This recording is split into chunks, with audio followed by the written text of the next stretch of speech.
आज की वीडियो में मैं आपको एक्सप्लेन करूंगा दैट इज चैप्टर 10 का थ्योरम, दैट इज थ्योरम 10.2। हम लोग क्लास 9 मैथ्स का चैप्टर 10 कर रहे थे, दैट इज सर्कल। इसके पिछले वीडियो में मैंने आप लोग को एक्सरसाइज 10.1 और चैप्टर 10 का सर्कल का इंट्रोडक्शन पार्ट मैंने आप लोग को डिटेल में एक्सप्लेन कर दिया, ठीक है।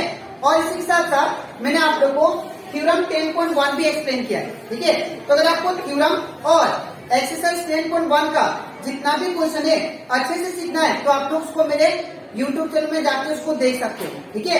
इसी के साथ साथ अभी तक मैंने क्लास 9 मैथ्स का chapter revision, chapter 1, chapter 2, chapter 3 and chapter that is 4 and chapter 6 and chapter 7 and chapter that is 11 और चैप्टर आप लोग का दैट इज 12 एंड 14, इन सभी चैप्टर का जितना भी एक्सरसाइज क्वेश्चन था और जितना भी एग्जाम्पल क्वेश्चन था वो सारा मैंने आप लोग को एक्सप्लेन कर दिया, ठीक है। तो अगर आपको सारा क्वेश्चन अच्छे से सीखना है तो आप लोग उसको मेरे YouTube चैनल में जाके उसको देख सकते हो, ठीक है। और मैंने हर एक चैप्टर का प्लेलिस्ट बना के अपलोड कर दिया, ठीक है। तो स्टार्ट करता है सब क्लास। यहाँ पे दिया गया है दैट इज थ्योरम 10.2 में prove that the angles subtended by the chord of a circle at the center are equal, then chord are equal। यहाँ पे आपको बोला जा रहा है कि जो कोड सेंटर पे जो एंगल बनाएंगे सर्कल का, ठीक है, वो अगर सेंटर पे जो एंगल बना रहे वो इक्वल है तो आप लोग प्रूव कीजिए कि कोड भी आपस में इक्वल है, ठीक है। तो इसको कैसे करेंगे ध्यान से देखिए। आपको अगर मैं डायग्रामेटिकली समझाऊं तो ये सर्कल हो गया और ये सेंटर, ठीक है। अब मान लेते हैं ए बी, मेरे पास एक कोड हो गया ए बी और यहाँ पे एक ए सी सी डी कोड हो गया सी डी, और ये जो सेंटर पे एंगल बना रहा है, ठीक है, ये वाला एंगल, और ये जो सेंटर पे एंगल बना रहा है ये वाला एंगल, ये दोनों एंगल आपस में इक्वल है, ये आपको ऑलरेडी दिया है, ठीक है। तो अगर ये सेंटर पे दोनों एंगल इक्वल है जो कि हमारे कोड बना रहे हैं तो आप प्रूव कीजिए कि ये कोड भी आपस में इक्वल होंगे, ठीक है। ये आपको प्रूव करना है, ठीक है। तो यहाँ पे कैसे करेंगे ध्यान से देखिए।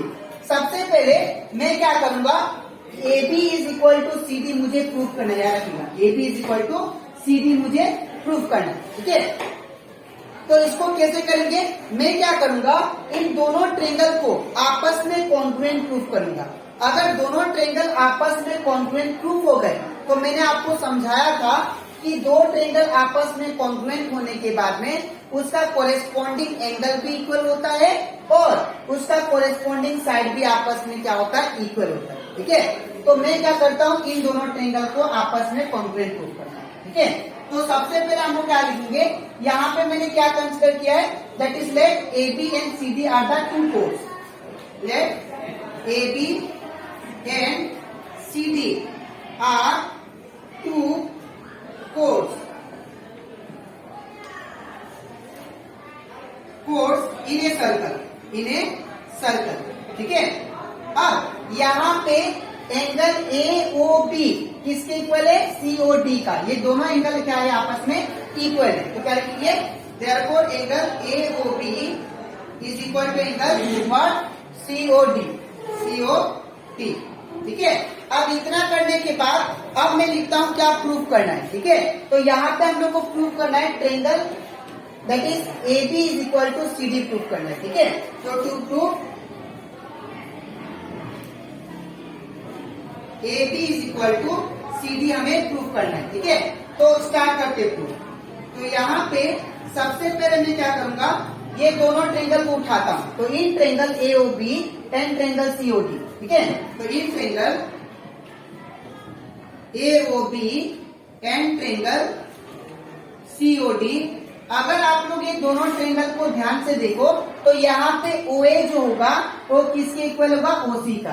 क्यों, बिकॉज ये ए ओ बी ट्रेंगल में ये जो है ये रेडियस है और सीओ डी में ये भी क्या है, रेडियस है of the same circle. Same circle का दो रेडियस क्या होता है, आपस में इक्वल होता है, ठीक है।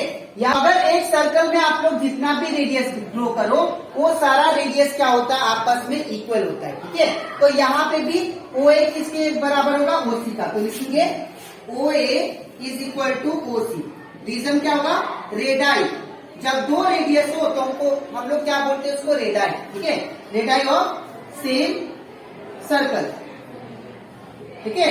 इसके बाद इन द सेम वे यहाँ पे अगर आप लोग देखो ये वाला एंगल ये वाला दोनों आपस में इक्वल है, ये आप लोग को गिवन में ही था, ठीक है।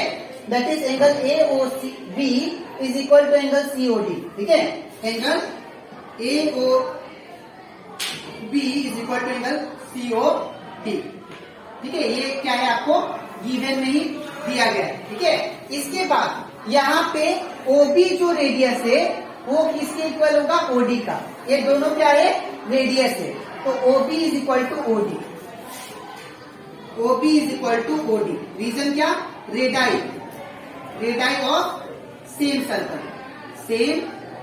सर्कल, ठीक है। अब इन द सेम वे अब यहाँ पे देखिए, यहाँ पे मुझे 3 कंडीशन मिल गया, ठीक है। तो अगर 3 कंडीशन मिल गया तो मैंने आपको बताया था 2 ट्रायंगल आपस में कॉन्ग्रुएंट तभी होंगे जब आपको 3 कंडीशन मिले। तो यहाँ पे दोनों ट्रायंगल में ये मुझे 3 कंडीशन मिल गया, तो therefore we can say triangle AOB is congruent to triangle which one, that is COD। by कौन सा rule, by we can say यहाँ पे देखिए साइड है, ये एंगल है और ये साइड है, तो ये साइड एंगल साइड से ये दोनों ट्रायंगल आपस में क्या हो गए, कॉन्ग्रुएंट हो गए, ठीक है। तो by side angle side congruence, ठीक है। इन द सेम वे अगर दो ट्रायंगल आपस में ये दोनों ट्रायंगल आपस में कॉन्ग्रुएंट हो गए तो हम लोग क्या बोल सकते हैं, ये साइड का कोरेस्पॉन्डिंग ये साइड दोनों आपस में इक्वल होंगे। That means we can say AB is equal to CD, ठीक है। तो therefore we can write AB is equal to CD। कौन सा rule, CPCT, that is corresponding part of congruent triangle, ठीक है।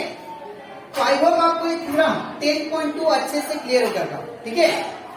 तो आपको लिखना कैसे मैं बता देता हूँ, आप लोग डायग्राम अच्छे से बनाइएगा, उसके बाद आप लोग को ये लिखना है, ठीक है।